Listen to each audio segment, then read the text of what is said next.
Rockets are the hottest team in the West. Rockets, Green. They've really turned it up in March, winning 10 games this month. So it's making me wonder, one, about the compatibility of those two players.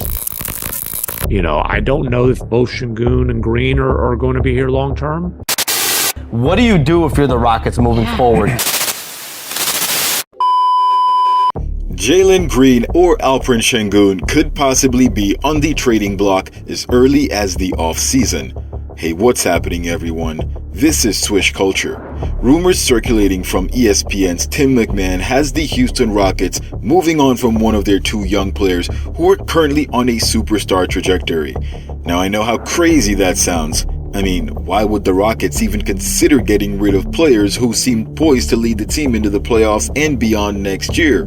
I had to look into this to see if there were any valid reasons why this thought would be entertained. So if you would like to know what I found, like the video, stick around till the end, and don't forget to subscribe to Swish Culture for the most analytical and entertaining NBA content on the planet.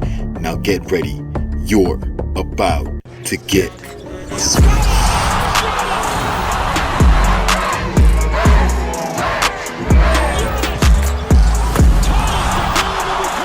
Before we talk about possibly trading away one of two players who are both set to earn max contracts this upcoming season, let's first take a look at how we got here.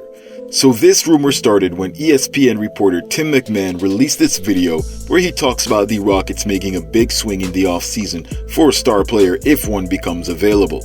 I'll just tell you this, when we talk about vultures circling, some of those vultures have Rockets gear on because they absolutely want to take a big swing in the trade market sooner than later. They've got a ton of young talent on this roster, obviously. I don't know if both Sengun and Green are going to be here long term.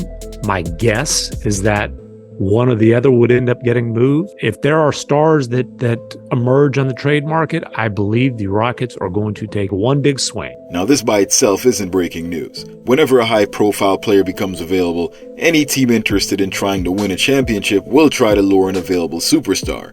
The way he phrases it and says vultures circling in Rockets gear, so the vultures here are Rockets executives who are looking at competing as soon as possible. Ever since they parted with James Harden in 2021, they've been in rebuild mode. 3 years later, with one of the best coaches in the organization in Ime Udoka, they want to go back to competing and think they have the supporting pieces to do it. And if they could land that one star player, they could compete at the same level they did with Harden. As a matter of fact, during last summer, it was rumored that the Rockets made a bid for James Harden, so it was clear by then they felt that they wanted to do almost whatever it took to get back to competing at a high level.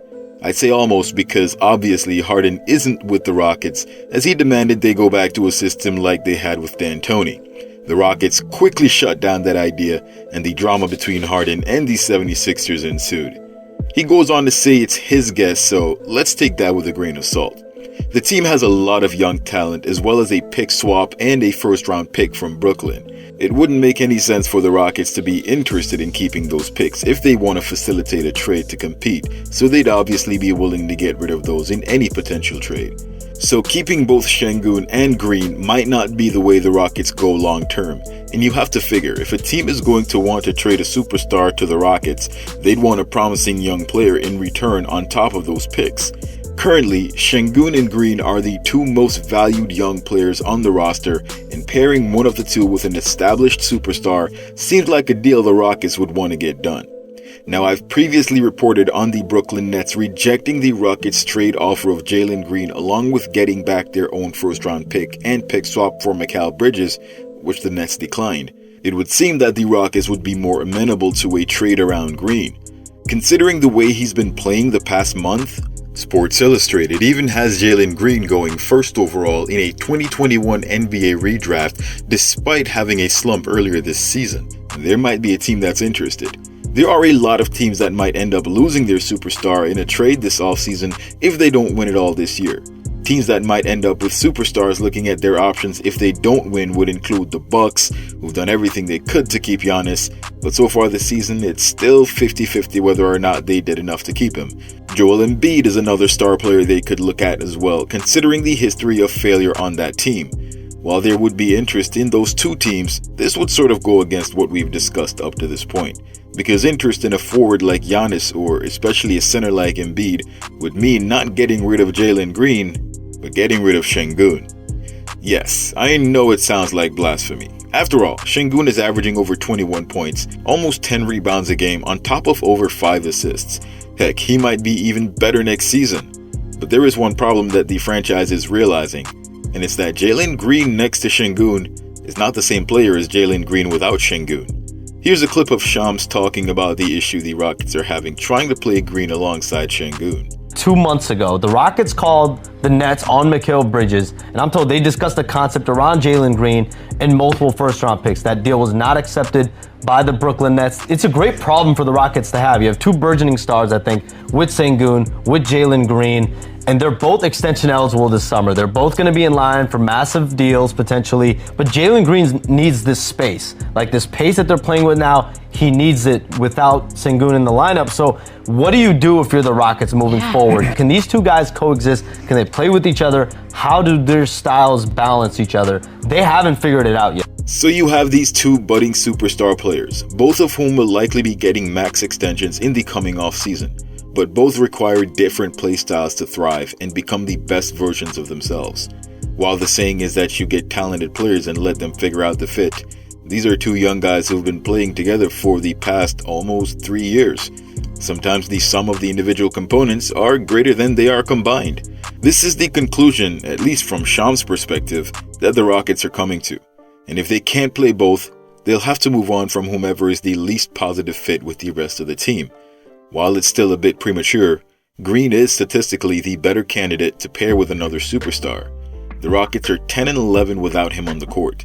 They fare a lot better with Sengun off the floor with a 15-12 record. The difference also shows that despite having a losing record with either player, it's still better with Jalen Green than it is with Sengun. Green has the Rockets at 70-146 all-time, while Sengun is 65-145 all-time, giving Green the better win ratio. At the end of the day, what this means is that the Rockets will be keeping their eyes peeled for a legitimate superstar who might have reached the end of their limit with the home team.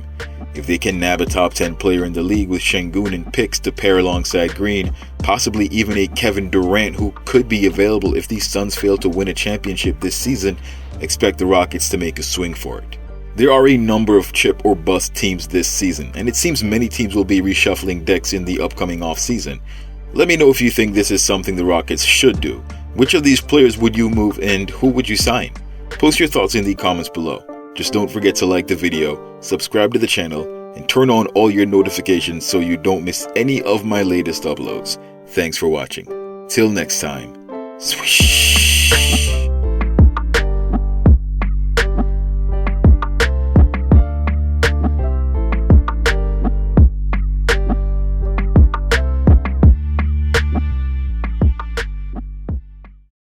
Just roll with it, man. So my boy, keep balling out, man.